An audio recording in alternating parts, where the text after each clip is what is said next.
Good morning, everyone. I'm currently working on a Toro Timemaster 30-inch cut. All right, this has the electric start, and right now I'm charging the battery. And to see how that's done, you have to hook it up to AC, and down low you see where you have a green LED. That's red when it's charging, green when it's full. So that's how you tell if it's charging. And the sad fact is, and I didn't know it when I bought it, these engines don't have alternators on them or stators, so they don't charge the battery. You got to charge it with your home electric. I have here the new cable, and you can see the part number. I'm going to read it. It's a 133-1998 cable. It's called the cable brake, and it controls the spinning of the blades.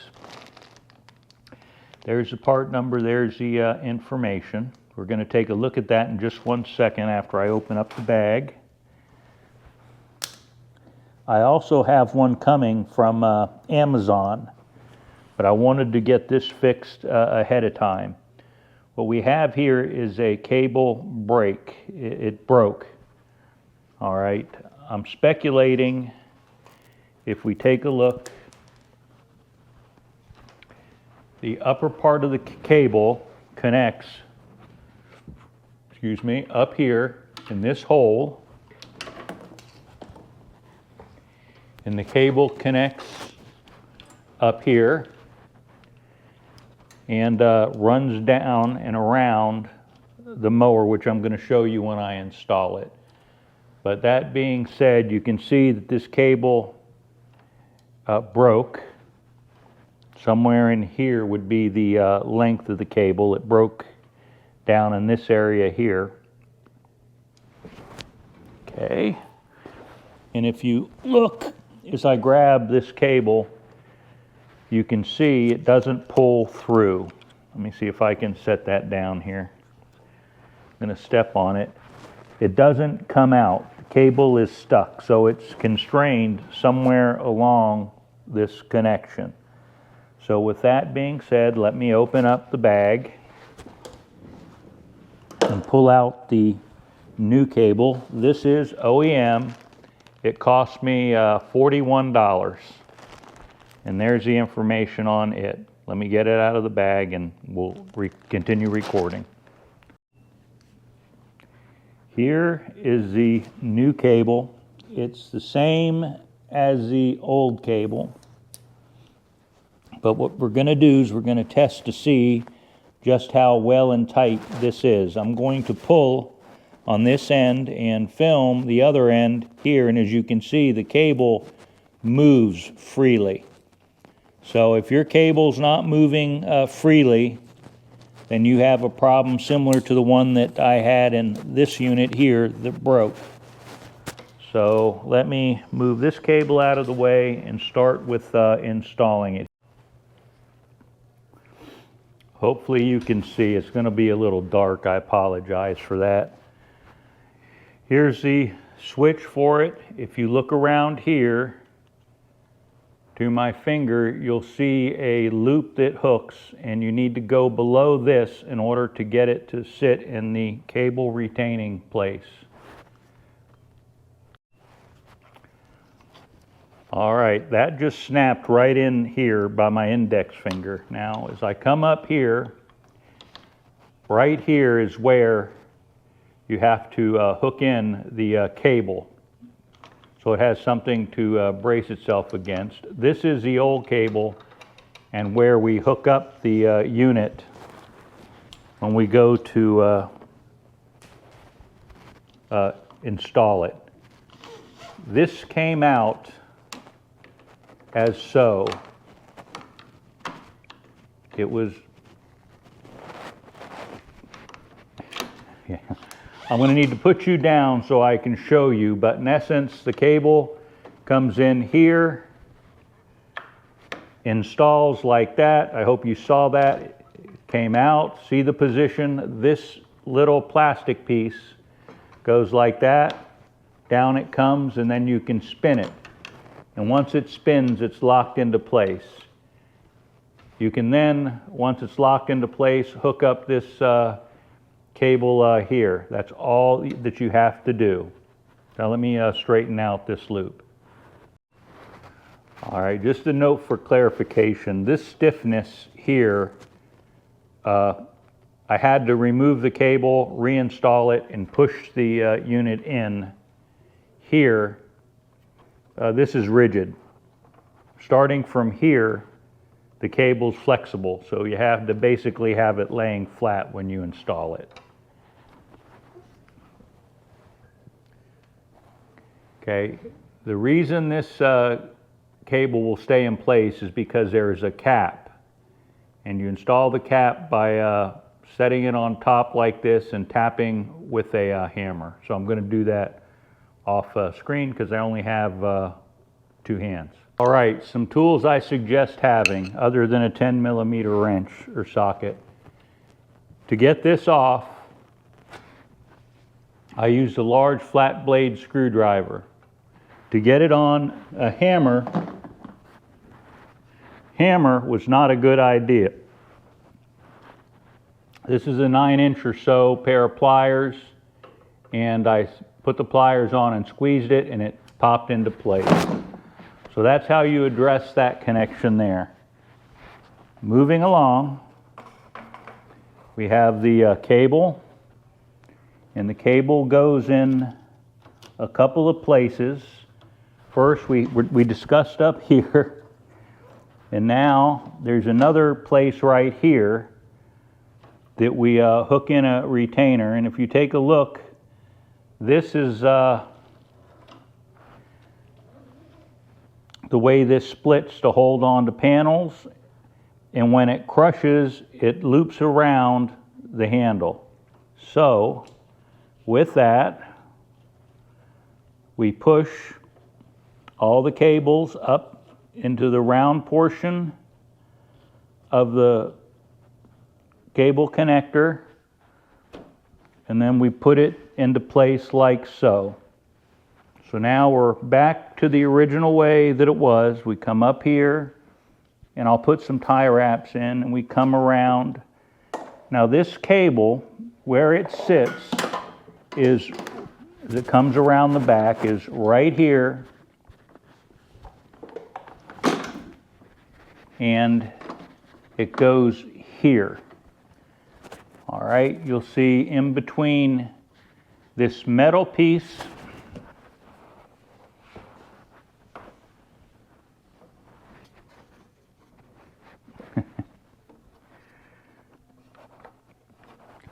all right, can you still hear me? Edit.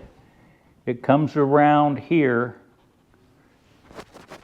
in between this metal post and right here, this rubber or piece, part of the chassis.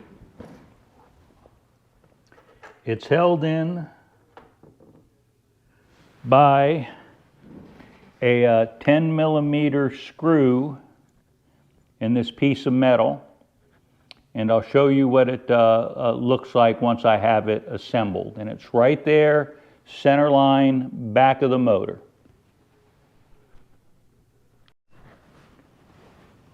All right, you'll see the cable right here underneath this clamp. One end has the screw, the other end here sits over a plastic lift point, not a lift point, a dowel. So once it's tight, it can't go anywhere and it can't squeeze that cable. Okay, we've turned the lawnmower around, so you're looking at the other side. That being said, you can see where the plastic right here covers all the stuff outside, and this comes over and goes into a position like so. I'm taking this screw out in the connection type. That's just like the other one we saw earlier. Okay, it's like the one we saw earlier, I'm sorry. This goes down inside and will loop around an arm that I'll show you and hopefully show you in a minute. I have to turn the mower up on its side and readjust it, okay? So I'm going to spin the mower around and then flip it up on its side to make that connection next. This is the bottom of the mower. You can see the two synchronized blades right there. The transmission, this piece of metal here that you have to push out of the way to change the belts. And you can see the belts look pretty new because they are. Now we need to look up into here. So I'm going to get on my back. I'm going to turn on some lights and try and show you where I'm going to hook this up at. Again, you see the mower is on its side and you want the fuel tank at the top. Don't flip it over the other way or it'll leak. That's the way you turn it up on its side. If you ever had to work on the carburetor and stuff, it's right there as well. Okay.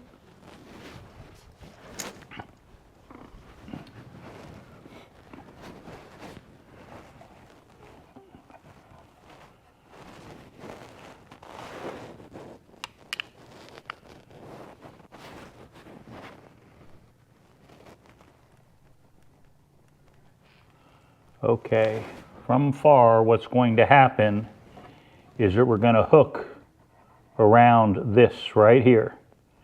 It's where the cable is going to go, right around that. We get some more light in here so you can see where I'm talking. We're going to hook. You know, the magnet seems to never work. The back part of the chassis is aluminum. That being said, what we're trying to do is get around this thing here. So give me a second. Stand by. All right, we're still on our side. Here's the cable. I fed it through the front. Now I have it in my hand, and what I need to do is to loop it around this connection, the connection up here, like so. All right, that's actually went more simple than I thought it was.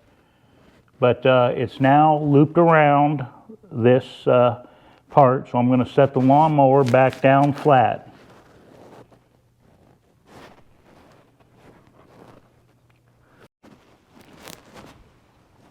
Now I'm going to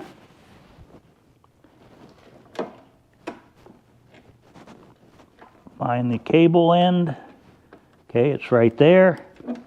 Now I'm going to mount this here. I'm going to pull it just a little snug, not too tight at all.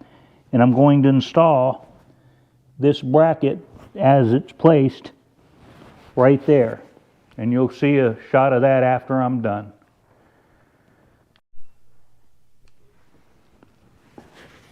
All right, I did tighten it up on this side.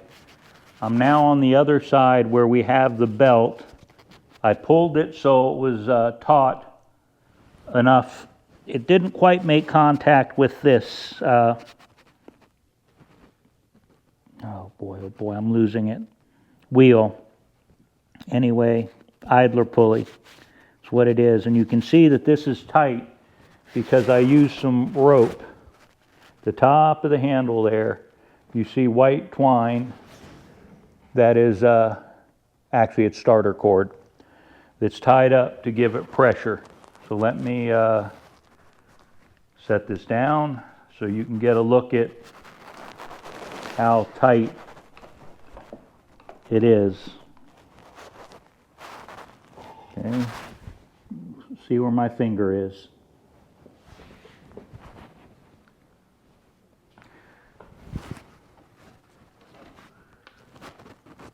I had to replace that idler pulley.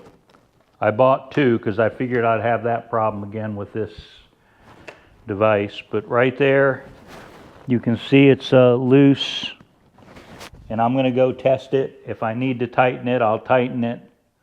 Again, maybe I'll show you how it works on the first go around.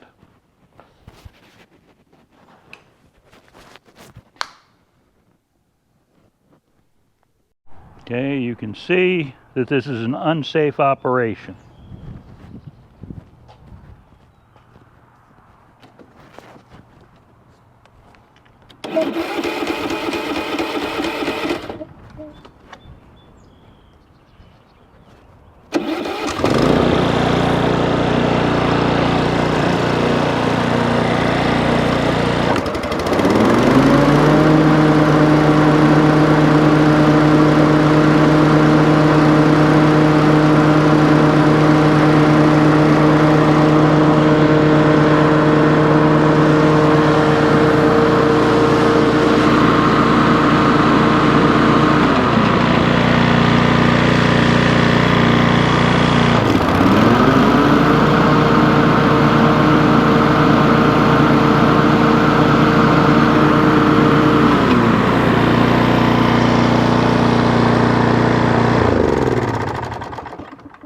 Very good. Other than getting into the tall grass to see if it works or I have to tighten it up, will be decided later. Thanks for watching.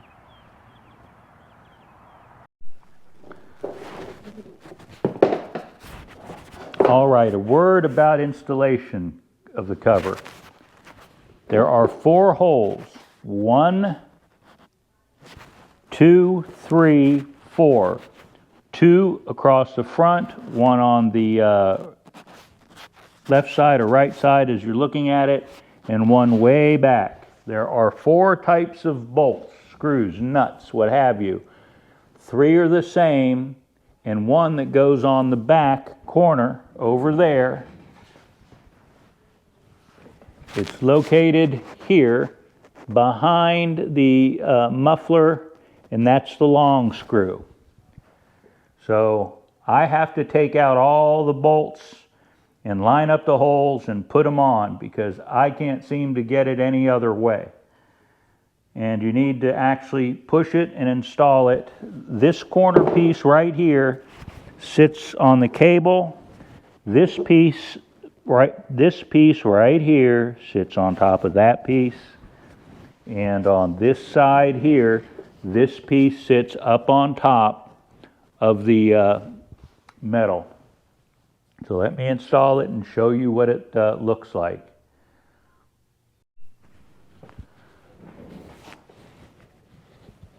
Of the 4 screws I got this one on after setting it in place. I then got the longest screw over on this side in place. You need to make sure the cable is where you want it. Then I did the 2 front screws. This cover is probably normal for most mowers, but it just seems to be the last final pain before I got it back together. So once my neighbor runs it, come spring, then I'll know more. Anyway, thank you for watching. Please give it a thumbs up if you don't mind.